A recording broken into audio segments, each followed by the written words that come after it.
Jangan lupa subscribe, like, and share.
Saya banyak menemukan orang meninggalkan gereja, bahkan meninggalkan Tuhan dan pelayanan.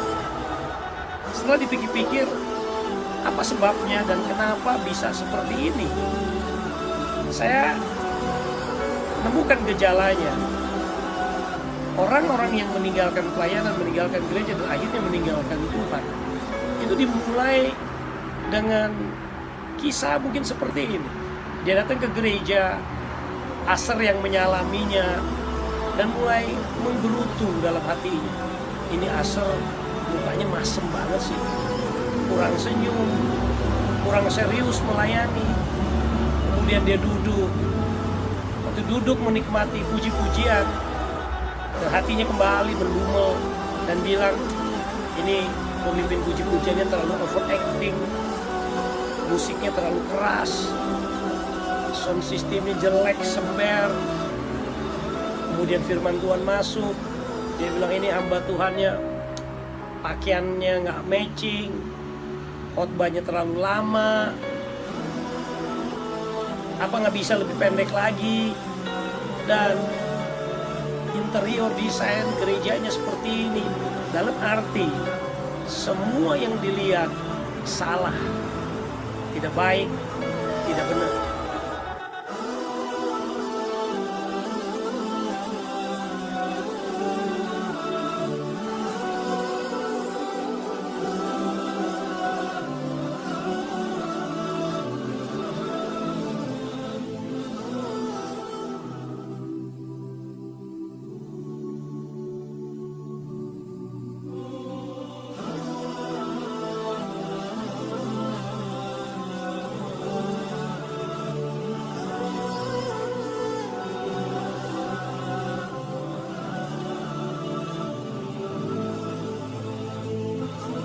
Dari pengamatan saya, pemuda-pemuda itu menurun sekali.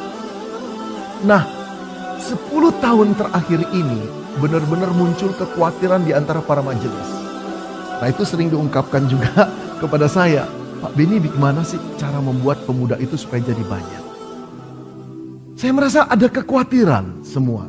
Nah, 5 tahun terakhir ini, betul-betul gereja berada di persimpangan jalan.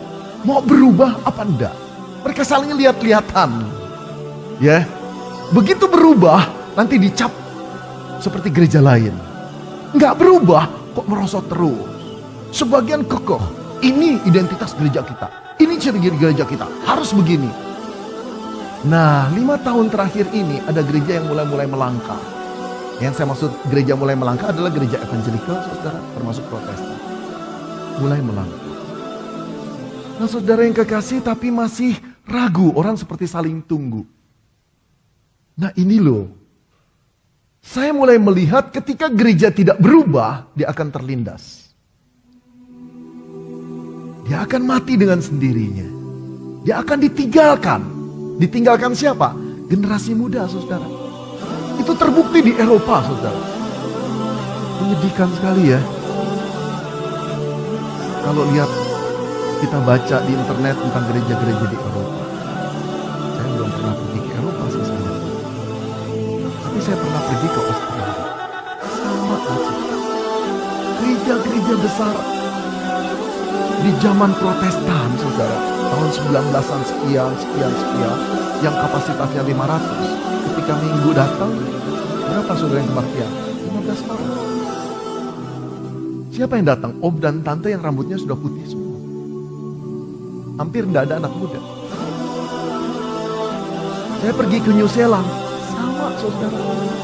Gereja Protestan di jalan itu, gereja Protestan di jalan ini, gereja Protestan di jalan itu. Ini satu sinode. Lalu ketika saya berkunjung, mereka bilang, kamu mau jual 2 gereja yang di sana. Karena nggak ada pengunjungnya. Kamu suruh mereka pindah kemari. Nah, ini menghasilkan duit yang besar kalau dijual. Padahal di New Zealand dulu dikirim misionari-misionari untuk menginjili negara-negara Asia. Hari ini kosong. Kalau saudara lihat di Jerman mirip seperti itu juga. Di Eropa, di Inggris begitu saudara, katanya gereja dijual. Nah kalau di Amerika saya bisa cerita sedikit saudara. Di Amerika banyak gereja kosong, banyak gereja yang penuh.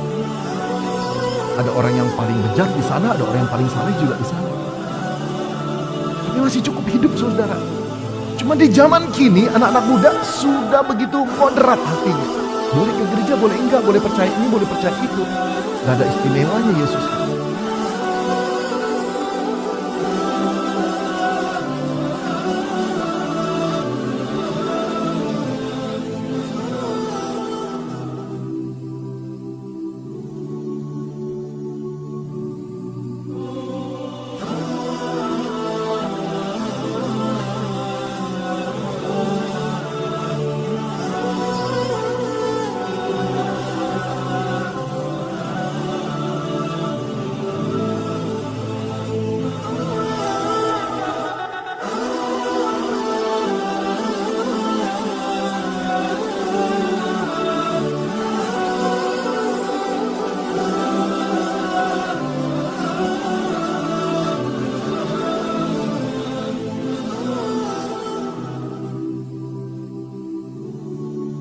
Jangan lupa subscribe, like, and share.